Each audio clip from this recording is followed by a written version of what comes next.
할렐루야. 오늘 말씀을 통해서 우리 모두 하나님의 은혜와 사랑을 풍성하게 맛볼 수 있기를 축원합니다. 오늘 우리가 읽은 말씀은 비슷한 배경을 가지고 있는 두 개의 비유의 말씀입니다. 1절부터 5절까지의 말씀은 목자의 비유라고 볼 수 있고요. 7절부터 10절까지의 말씀은 양의 문에 대한 비유입니다. 두 개의 비유 모두 예수님이 과연 어떤 분이신지를 알려주기 위해서 예수님께서 사용하신 비유입니다. 예수님께서 앞에 있는 사람들에게 자기 소개를 해주시는 거예요. 나는 이런 존재다 라고 말씀을 해주시는데, 대놓고 내가 메시아다, 내가 그리스도다 라고 말할 수 있는 상황은 아니에요. 그렇게 이야기하면 더 이상 이야기가 진행이 되지 않습니다. 바로 십자가로 가는 수가 있어요. 사방에 지금 예수님을 노리는 적들이 깔려있는 상황입니다. 그래서 예수님께서는 비유를 들어서 말씀을 하고 계시는 겁니다. 이 당시에 사용하는 이 비유라고 하는 것은 이중적인 목적을 가지고 쓰여졌습니다.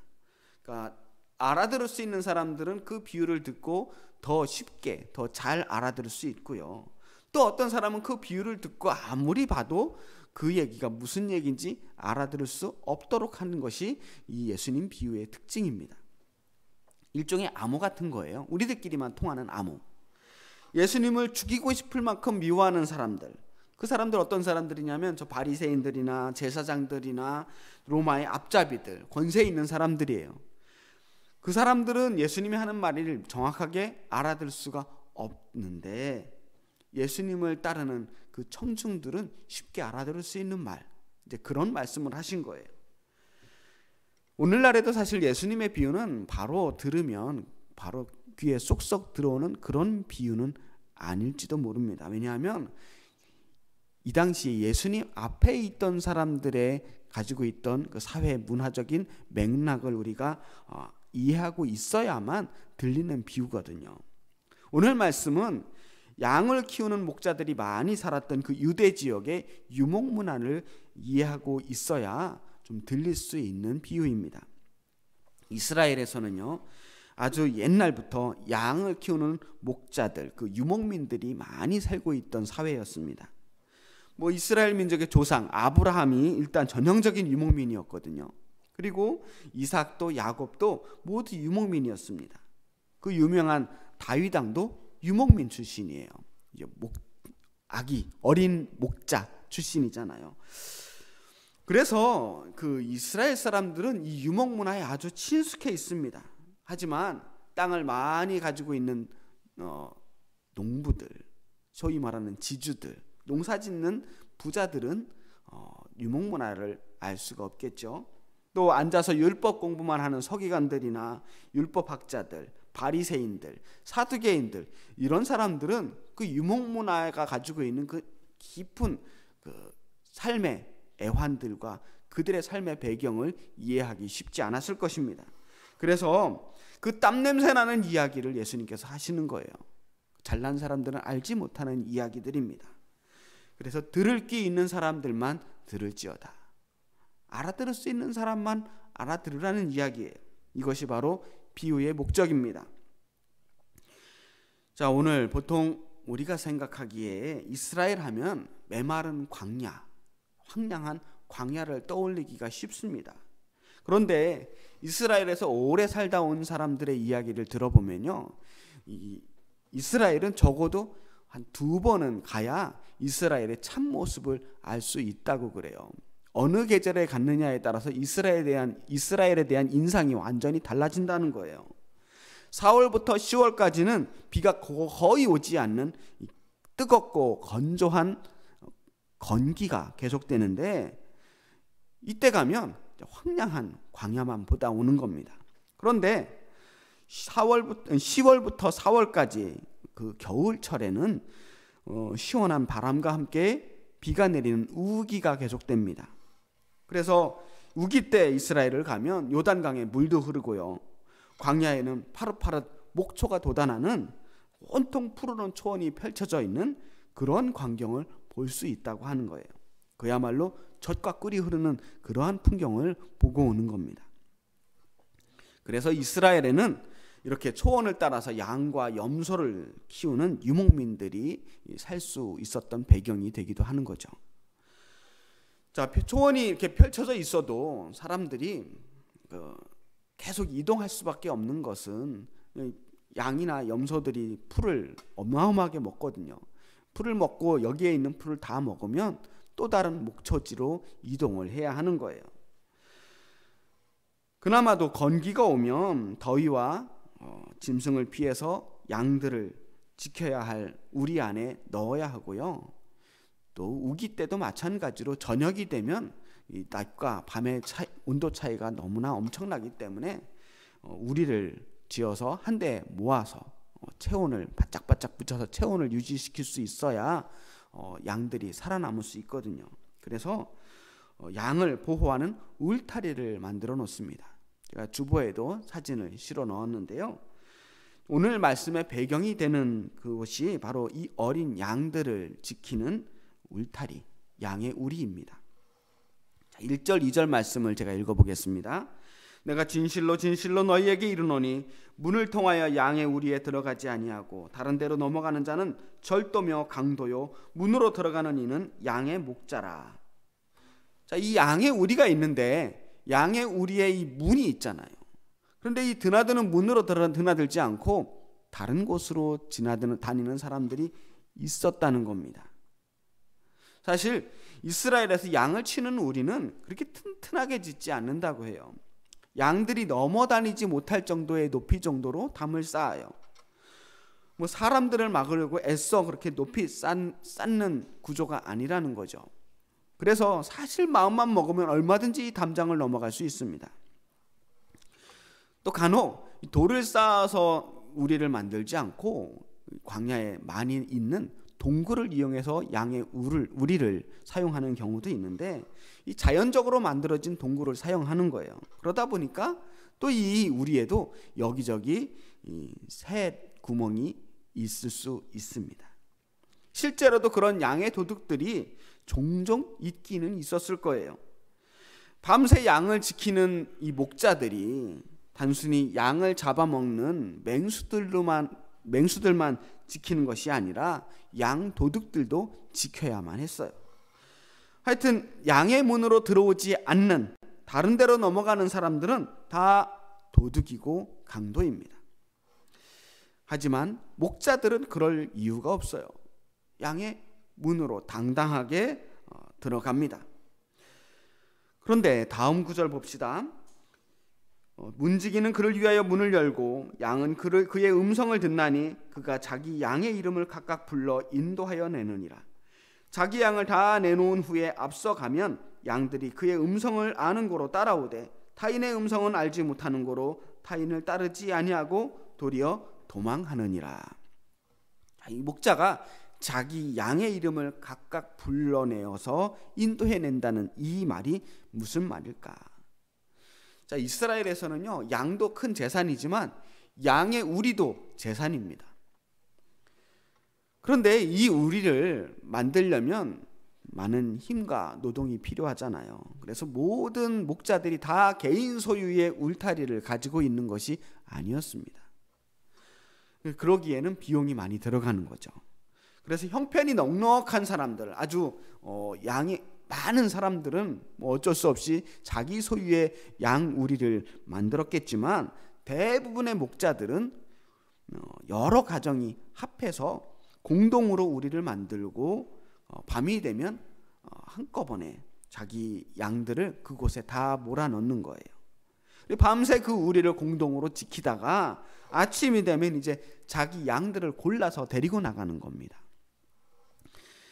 물론 자기 양에게 각자 자기만의 표식을 해두기도 했겠지만 목자들마다 자기 양을 부르는 자기만의 소리가 있었다는 거예요.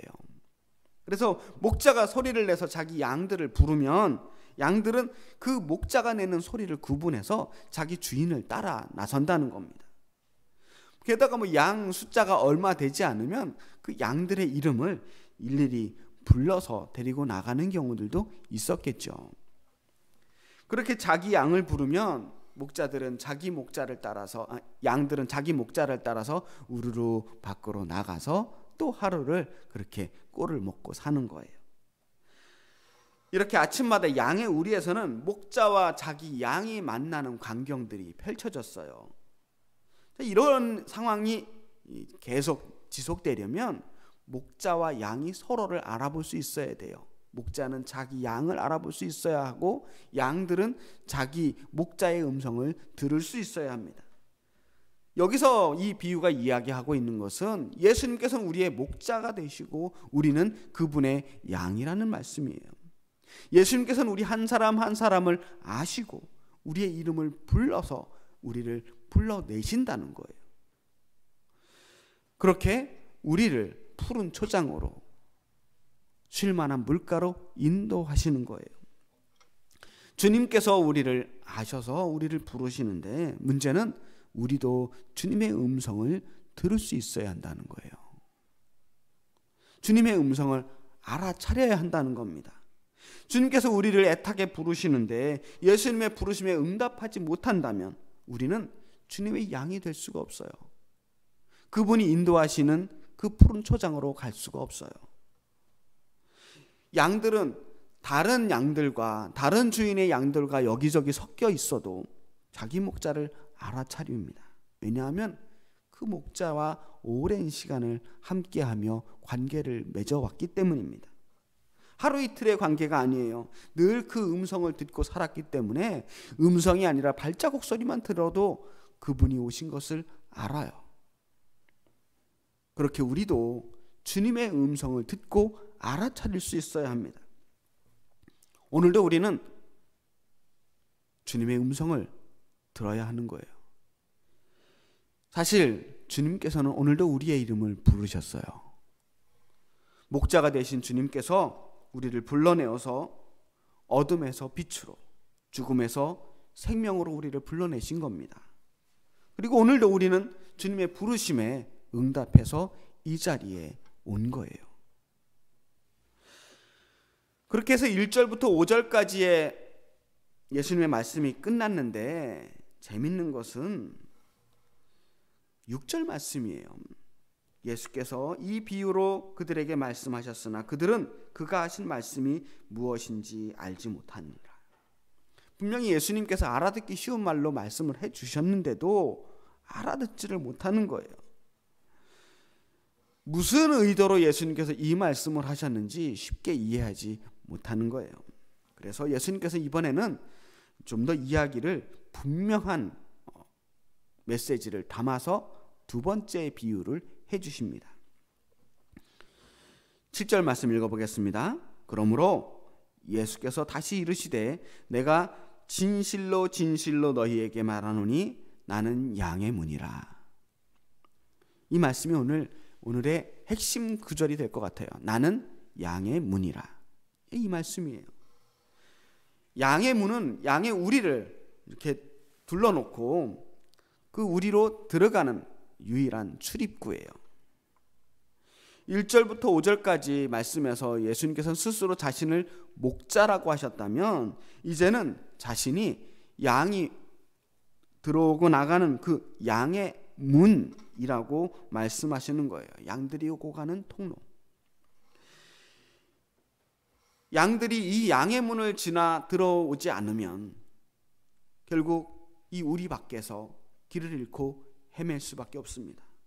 그 캄캄한 밤에 맹수의 위협을 받을 수도 있고 도둑의 표적이 될 수도 있고 추위에 떨 수도 있어요. 양들은 이 양의 문을 지나서 양의 우리 안으로 들어와야만 살 수 있습니다. 9절 10절 말씀을 또 읽어보겠습니다.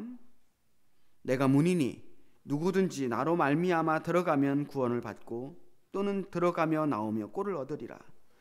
도둑이 오는 것은 도둑질하고 죽이고 멸망시키려는 것뿐이요 내가 온 것은 양으로 생명을 얻게 하고 더 풍성히 얻게 하려는 것이라. 그래요. 양은 양의 문으로 들어가면 구원을 받습니다. 들어오며 나오며 꼴을 얻어요. 그렇게 양들은 이 양의 문을 통과해야만 생명을 얻고 삶이 풍성해진다는 겁니다. 마찬가지로 우리들은 양의 문이신 예수님을 통해야 구원을 받고 생명을 얻습니다. 우리의 삶이 풍성해지는 거예요. 이것이 오늘 예수님께서 하고자 하시는 말씀의 핵심입니다. 오늘 예수님이 스스로 자신을 양의 문이라고 말씀하신 것은 단순히 예수님을 잘 알지 못하는 사람에게 나는 어떤 존재인지 알려주는 자기소개로 끝나는 이야기가 아닙니다. 요한복음에는 이와 비슷한 문장들이 굉장히 많이 나와요. 나는 생명의 떡이다. 나는 빛이다. 나는 길이요 진리요 생명이다. 나는 참 포도나무다. 나는 선한 목자다. 나는 양의 문이다. 나는 부활이요 생명이다. 계속해서 자신을 표현하고 계셔요. 이것은 자기 자신을 사람들에게 이 정보를 알려주시는 것이 아니라 예수님의 결심을 지금 선언하시고 선포하시는 거예요. 예수님이 이렇게 말씀하시는 것은 나는 이런 존재다라는 걸 알려주는 게 아니라 난 이렇게 살겠다라는 거예요. 나는 너희들에게 이런 존재가 되겠다. 지금 양의 문이다라는 말씀을 달리 읽으면 그래서 내가 너희들에게 구원과 생명을 주겠다는 겁니다. 스스로에 대한 다짐이기도 하고 우리와의 약속이기도 한 거예요. 구원과 생명을 위한 길을 가겠다고 하는 결심이고 앞으로의 계획인 것입니다. 그리고 예수님께서는 마침내 그 계획을 이루어내셨잖아요.